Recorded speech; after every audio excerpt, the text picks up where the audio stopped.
सिडको परिसरातील महात्मा फुले चौक परिसरात अज्ञात समाजकंटकांनी 3 ते 4 वाहनांची दगड आणि दांड्यांच्या साह्याने तोडफोड केल्याची घटना घडल्याने परिसरात एकच खळबळ उडाली आहे। या घटनेमुळे स्थानिक नागरिकांमध्ये भीतीचे वातावरण निर्माण झाले असून रात्रीच्या वेळी परिसरात तणावाची परिस्थिती निर्माण झाली होती।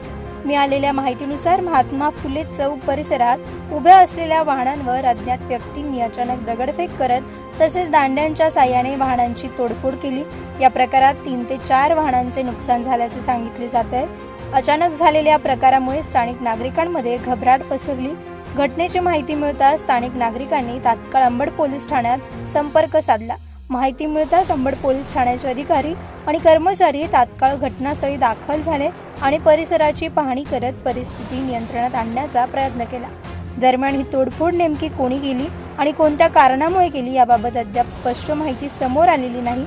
पोलीस परिसरातील सीसीटीव्ही कॅमेऱ्यांची तपासणी करत असून संशयितांचा शोध सुरू केलाय। या घटनेमुळे परिसरातील नागरिकांमध्ये भीतीचे वातावरण निर्माण झाले असून अशा प्रकारच्या घटना पुन्हा घडू नयेत यासाठी पोलिसांनी गस्त वाढवावी अशी मागणी स्थानिक नागरिकांकडून केली जाते। प्रतिनिधी राजेंद्र सूर्यवंशी यांच्या रिपोर्टनुसार।